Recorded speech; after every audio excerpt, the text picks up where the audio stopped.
নমস্কাৰ সো আজি ক্লাস 11 আমি মাইক্ৰো ইকনমিক্সৰ নতুন চেপ্টাৰ এটা লৈ ডিসকাশন কৰিব গৈ আছো দিস ইজ হোৱাট চাহিদা or demand okay so this is a very important chapter and interesting also clear তেতিয়াহ'লে বলা আমি ডিমান্ড চেপ্টাৰটো লৈ পেলাই ডিসকাশনটো আগবঢ়াও ওকে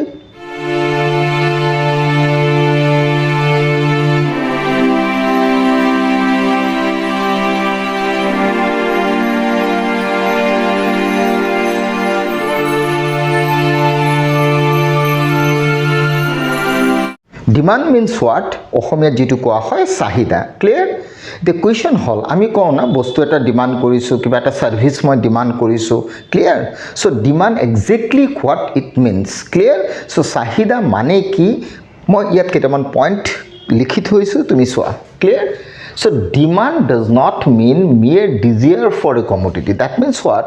কোনো এটা বস্তু তুমি desire ইচ্ছা কৰিছা ক্লিয়াৰ মোৰ এই বস্তুটো প্ৰয়োজন মোৰ এটো বস্তু লাগে মোৰ এটো বস্তু কিনিব দৰকাৰ আছিল क्लियर सो मैं बोलना चाहता हूँ कोई भी चीज़ तुमको चाहिए मतलब you thinks about that goods means this is your need मतलब तुमको वो चीज़ चाहिए लेकिन अभी तक मिला नहीं clear so that kind of desire कोई भी चीज़ और सर्विस अगर तुमको चाहिए तुमने फील किया तुम्हारा नीड है वो लेकिन वो मिला नहीं अभी तक क्लियर सो कोई भी चीज़ का अगर तुमने डिज़ायर किया तो उसको एक्चुअली बोलता है want clear so desire for a commodity is said to be exactly want অভাৱ বুলি ক'লে আমি হেতুক বুজো কোনো এটা দ্ৰব্য পোৱাৰ যেটো আমাৰ ইচ্ছা এতিয়ালৈকে পোৱা নাই পোৱাৰ ইচ্ছাটোক আমি অভাৱ বুলি কওঁ clear so desire for a commodity actually said to be want but this is not demand clear so তোমাৰ সেই যেটো বস্তু পাবলৈ মন গৈছে ইচ্ছা হৈছে হেতু যেতিয়া তুমি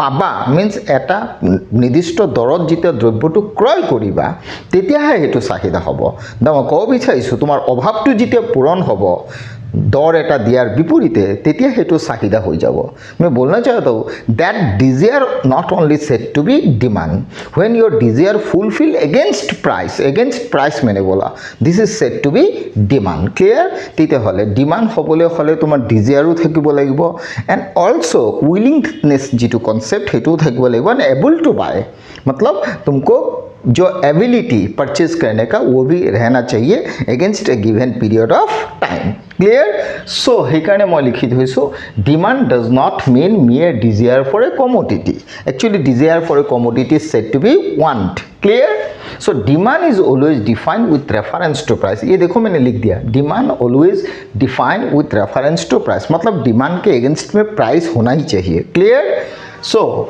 demand is always with respect to WRT का मतलब with respect to a period of time मतलब कोई एक पीरियड ऑफ टाइम पे डिमांड हो सकता है मतलब कोई एक सेम प्राइस में तुम अभी जो डिमांड कर रहे हो ना वही प्राइस में तुम दूसरा एक टाइम पीरियड में अमाउंट दूसरा भी खरीद सकते हो मतलब कोई एक प्राइस में तुम जितना अभी खरीद रहे हो ना दूसरे एक टाइम पीरियड में तुम सेम प्राइस में उससे ज़्यादा भी खरीद सकते हो मतलब डिमांड चेंज भी हो सकता है this is depends upon your time clear time के माफिक मतलब टाइम के हिसाब से डिमांड चेंज भी हो सकता है क्लियर सो इसलिए गिवन पीरियड ऑफ टाइम में तुमने जितना परचेज किया वही डिमांड होगा क्लियर सो डिमांड के लिए तुमको दो चीज़ चाहिए एक तो प्राइस होना जरूरी है और एक तो period of time clear so without price and period of time we can't say it is demand so next मैंने लिखा a consumer is willing and able to buy this is important willingness होना पड़ेगा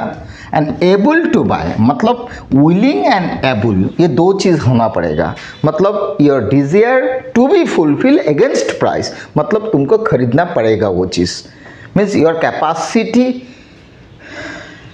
जो है ना तुम्हारा वो capacity होना पड़ेगा रहना पड़ेगा तुम्हारे पास वो खरीदने के लिए क्लियर सो इसलिए हम लोग बोलते हैं demand always demand means demand at a price clear next demand function now question is what is demand function simply we say demand function nothing but the functional relationship in between quantity demanded and the factors which affected your demand मतलब demand के साथ जो कोई भी variable का जो relation होगा ना जैसे मान लो demand depends on price of that goods demand depends on price of close substitute goods demand depends on income also demand depends on your future expectation for that price demand depends on taste also.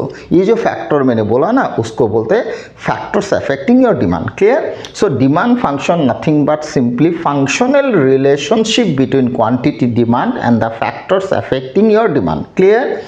Next, law of demand. Law of demand में क्या बोला गया already हम लोग को पता है। Law of demand nothing but চাহিদাৰ বিধি। ক্লিয়াৰ? সো এই চাহিদা বিধিটো তোমাক কোৱা হৈছে কি যেতিয়া কোনো এটা পাৰ্টিকুলাৰ দ্ৰব্যৰ দৰ বৃদ্ধি পায় তেতিয়া সেই দ্ৰব্যটোৰ নিৰ্দিষ্ট দ্ৰব্যটোৰ চাহিদা হ্ৰাস পায়, আকৌ যেতিয়া দৰ হ্ৰাস পায় চাহিদা বৃদ্ধি পায়। But at the same time অন্যান্য অৱস্থা একে থাকিব লাগিব, means other things remains constant. So law of demand states that when quantity of a commodity if increases then price definitely decreases. I mean to say when price increases demand decreases, when price decreases demand increases. So according to the law of demand, demand and price का relation inverse है. At the same time other things remains constant. Clear? Next मैंने लिखा demand curve. Demand curve means what? Demand curve nothing but the graphical representation of demand schedule. Clear? So graphical representation of demand schedule का मतलब क्या मैं दिखा रहा हूँ अभी। क्लियर? सो फाइनली डिमांड क्या है वही चीज़ हम लोग को जानना है। Demand nothing but willingness and able to buy. Simply दो वर्ड याद रखो, एक तो तुम्हारा विलिंगनेस होना पड़ेगा, दूसरा you able to buy that goods. Clear? So इसके लिए एक प्राइस होना जरूरी है और एक गिवन पीरियड ऑफ टाइम, मतलब कोई एक टाइम पीरियड में एक प्राइस से अगर तुम कोई चीज़ खरीद रहे हो then it is said to be demand. Clear? So इसलिए हम लोग ने बोलना है, मतलब बोलता हूँ ये चीज़ क्या, demand always nothing but demand at a price, मतलब डिमांड के साथ प्राइस एसोसिएट होना ही है। Clear? So finally desire for a good is not said to be demand, desire for a good said to be want. Clear? Okay, so now what is demand function, what is law of demand and demand curve, ये तीनों चीज़ फिर मैं एक tabulated form में दिखा रहा हूँ। Clear?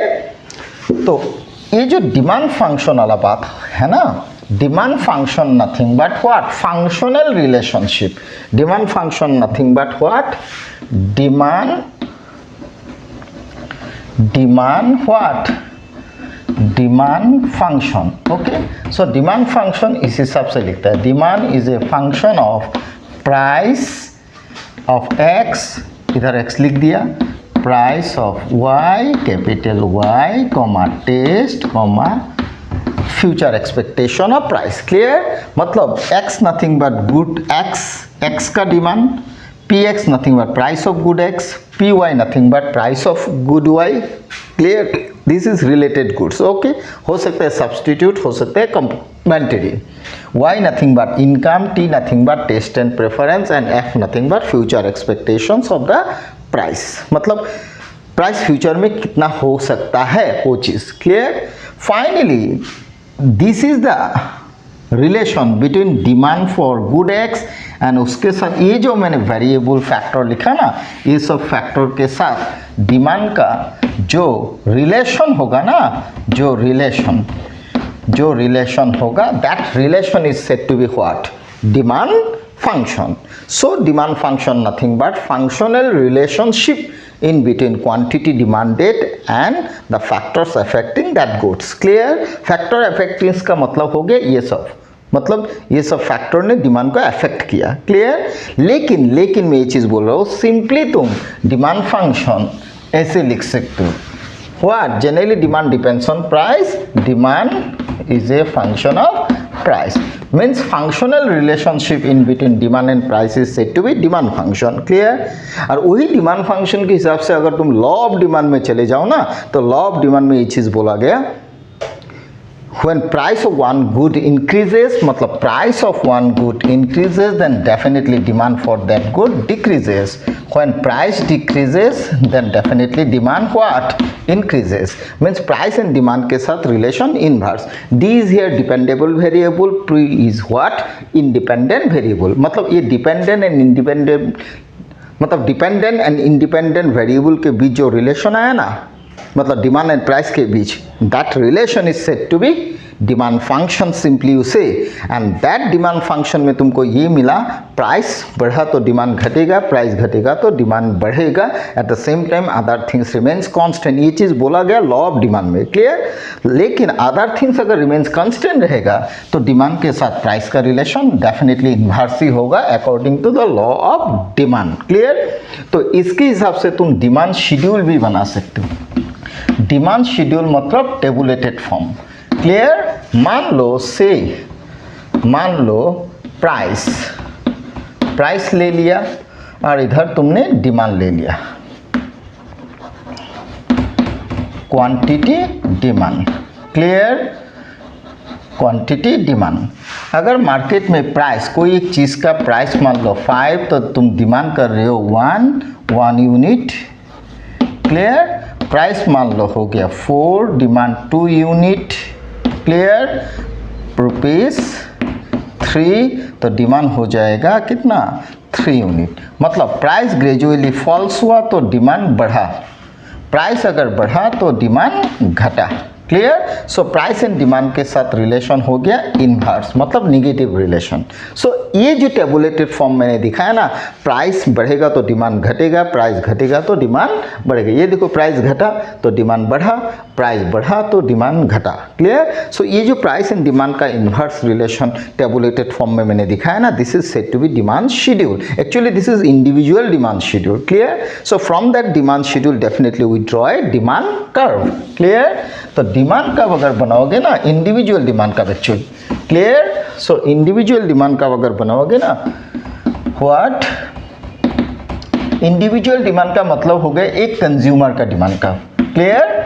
So individual demand curve अगर बनाओगे ना, एकदम सिंपल कॉन्सेप्ट है। तो तुम क्या करो, एक्स एक्सिस वाई एक्सिस बना लो, इधर एक्स डाल दो, इधर वाई डाल दो, इधर तुम प्राइस लिख दो, क्लियर। इधर क्वांटिटी डिमांड लिख दो, quantity demand, clear. So quantity demand लिख दिया। এইফালে মই দ্ৰব্যৰ চাহিদাৰ পৰিমাণটো দেখুৱালোঁ, y অক্ষত মই দৰ দেখুৱাইছোঁ, ক্লিয়াৰ। দৰ আৰু চাহিদাৰ সম্পৰ্ক বিপৰীত বুলি কৈছোঁ। যেতিয়া প্ৰাইচটো কিমান আছিলে, প্ৰাইচ আছিলে কিমান 5, প্ৰাইচ কিমান 4, প্ৰাইচ কিমান 3, হয়নে নহয়। প্ৰাইচ যেতিয়া 5 আছিলে তেতিয়া তোমাৰ ডিমাণ্ড আছিলে কেইটা, এটা। প্ৰাইচ 4 ডিমাণ্ড কেইটা, দুটা। প্ৰাইচ 3 ডিমাণ্ড কেইটা, তিনিটা। চ' price 5ত you demanded 1, price 4th you demanded 2, price 3th you demanded 3. So this point establishes the relationship between price and demand, okay। এই বিন্দু কেইটা যদি তুমি একেলগে লগাই দিয়া a b c তেতিয়া হলে এডাল কার্ভ ওলাব, okay। এডাল কার্ভ ওলাব, this is what curve, demand curve। So demand curve always what, demand curve always what, always slopes downwards, what, from left to right, clear। because what, price and demand or major jitu relation, this relation is what, this relation is what, inverse, okay। so price or demand or major relation to always inverse, for that reason demand curve always slopes downwards from left to right, clear। hetu law of demand to koa hoise, demand function to moi kotha to bujalo। so demand function ba sahidar folon buli kole drobyo etar sahida aru doror major simply jitu সম্পর্ক হেতুকে demand function বুলি কয়। আৰু ফাংশনত আমি গম পালো demand আৰু প্ৰাইসৰ যিটো relation হেতু নেগেটিভ, আৰু নেগেটিভ হোৱাটো মই ডিমান্ড শিডিউলত ডিমান্ডৰ চাহিদাৰ অনুসূচীত দেখুৱালো। আৰু অনুসূচীৰ পৰা আমি কি কৰিলো, এডাল চাহিদা ৰেখা অংকন কৰিলো, য'ত y অক্ষত প্ৰাইস দেখুৱাইছো, x এক্সিছত ডিমান্ড দেখুৱাইছো, প্ৰাইস কমিছে, ডিমান্ড বাঢ়িছে, প্ৰাইস বাঢ়িছে, ডিমান্ড কমিছে, clear. So simple demand curve slopes downward, means চাহিদা ৰেখাত সদায় বাওঁফালৰ পৰা সোঁফালে নিম্নগামী হয়, clear. So this is simply how we draw a demand curve, actually ব্যক্তিগত চাহিদা ৰেখা means individual demand curve, clear হ'ব। তেতিয়াহ'লে নেক্সট ক্লাছত আমি ডিমাণ্ডৰ লগত ৰিলেটেড আৰু কেইটামান কনচেপ্ট লৈ পেলাই ডিছকাশ্যন কৰিম। Okay, thank you.